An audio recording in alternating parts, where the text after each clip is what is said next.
What's up, history buffs, and welcome back to the channel. Get ready, because today we're journeying 3,000 years into the past to uncover the story of a pharaoh who dared to defy 1,000 years of tradition, a king who tried to change the very gods of Egypt.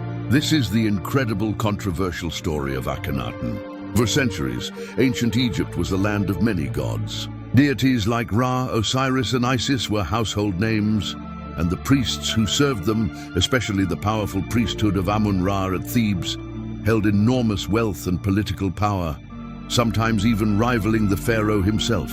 But everything changed when a new pharaoh, Amenhotep IV, took the throne around 1353 BC. In the early years of his reign, he seemed like any other king. But then, he began to promote a little-known deity. The Aten, represented not as a human or animal, but as a simple sun disk whose rays ended in hands stretching down to offer life to the royal family. Within 5 years, this promotion turned into a full-blown revolution. Amenhotep IV changed his name to Akhenaten, meaning effective for the Aten, and declared that Aten was the one and only universal god. Imagine the shockwaves this sent through Egyptian society. Akhenaten ordered the closure of the grand temples dedicated to the old gods. He erased the name of the chief god Amun from monuments all across the land. This wasn't just a religious reform. It was a direct assault on the established order and the powerful priests who had controlled religious life for centuries. To complete the break from the past, Akhenaten abandoned Thebes, the religious capital, and built a magnificent new city in the middle of the desert. He called it Akhenaten, the horizon of Aten. Today we know it as Amarna. This was to be the center of his new world, a city dedicated solely to the worship of the sun disk, with open-air temples designed to let the light of Aten stream in. And the art, the Amarna style, is unlike anything else in Egyptian history.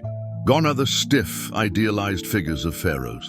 Instead, we see shockingly realistic, almost caricatured portraits of Akhenaten, with his elongated skull, slender neck, and protruding belly. He is shown in intimate family scenes with his famous, beautiful wife, Queen Nefertiti, and their 6 daughters.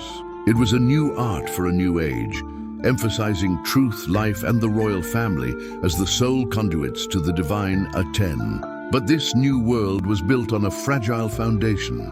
While the elite in his new city may have embraced the changes, the vast majority of Egyptians likely continued to worship their old gods in secret. The powerful priesthood, stripped of their wealth and influence, waited in the wings, nursing their grievances. The revolution did not outlive its creator.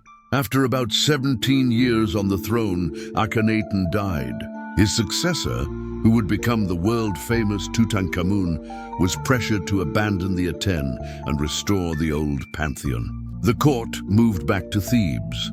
The temples of Amun-Ra were reopened, and a systematic campaign began to erase Akhenaten from history. His city was abandoned to the desert sands, his monuments were torn down, and his name was chiseled off stone. He became known simply as the Heretic King. For millennia, he was all but forgotten. But the discovery of his lost city of Amarna in the 19th century brought his incredible story back to light.